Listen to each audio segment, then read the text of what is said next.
Hello, hi everyone. Welcome to CrossBLOGXTV. Please don't forget to subscribe, like, and share. Drop your comment down below. Ẹ̀yin tèmi, lórí ọ̀rọ̀ Olúwo àti Ọọ̀ni of Ifẹ̀ yìí, k'Ọlọ́run kó jọ̀ọ́ kó ṣàánú wa kó bá tàn mọ́lẹ̀ sí. Fídíò tẹ́ máa gbọ́ yìí, wọ́n ní àwọn lọ́balọ́ba, wọ́n ti gbìmọ̀ pọ̀ báyìí o.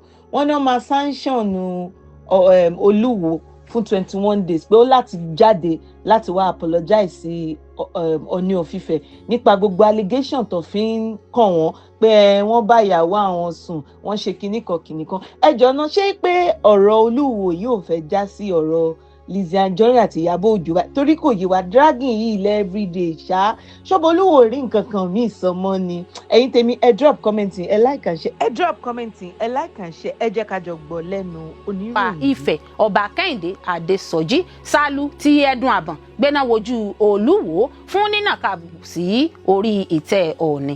Àgbáríjọpọ̀ àwọn orí adé náà kọ̀ fún Olúwo láti tàbùkù Ọọ̀ni. Olú Ọlámòkun ti Yàkóyó, Ọba Mẹ́sàk Oyèdìran Alákínlàlú ti Akínlàlú, Ọba Olúwabùsọ́lá Olóyèdé Adésọjí tako gbólóhùn ọ̀rọ̀ tí Ọba Olúwo sọ láìpẹ́ yìí pé Ọọ̀ni bẹ ìyàwó òun tẹ́lẹ̀ láti fún òun ní májèlé jẹ. Ó ní Ọọ̀ni ń gbà sí fún ìyàwó òun tẹ́lẹ̀ náà ló ṣe pàdé àpòpọ̀ pẹ̀lú rẹ̀ láti ṣekú pa òun. Ọ̀rọ̀ tí Olúwo sọ yìí ló ti dá awuyewuye sílẹ̀ láàrin ìlú àti lórí ayélujára. Adésọjí sọ pé èrè kí ni Olúwo fẹ́ jẹ nínú bíbá Ọọ̀ni tí í ṣe èèkàn láàrin àwọn ọba aládé nílẹ̀ Yorùbá lórúkọ jẹ́.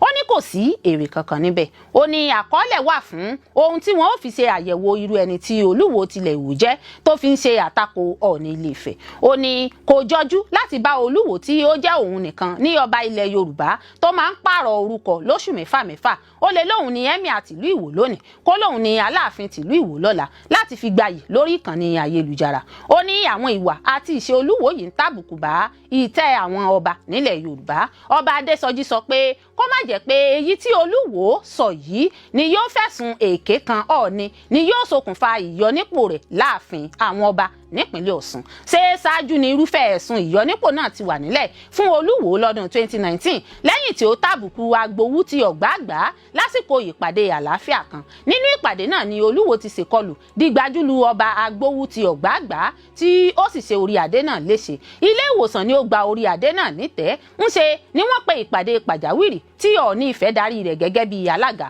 olórí àwọn ọba nípínlẹ̀ Ọ̀ṣun. Lẹ́yìn gbígbọ́ awuyewuye tí ó súyọ tán ni wọ́n di ẹ̀bi ọ̀rọ̀ ru Olúwo tí wọ́n sì gbà pé kí Olúwo lọ rọ́kún nílé fún oṣù 6. Ìgbésẹ̀ náà mú kí àwọn èèyàn káàkiri ilẹ̀ Yorùbá àti lágbàáyé ó gbóṣùbà káre fún aláyélúwà Ọba Adéyẹyè Ògúnwùsì ẹni ìtàn ti Ilé Ifẹ̀. Ó ní nípasẹ̀ ìgbésẹ̀ náà ni Olúwo ti ń wá ọ̀nà láti yẹpẹrẹ Ọọ̀ni.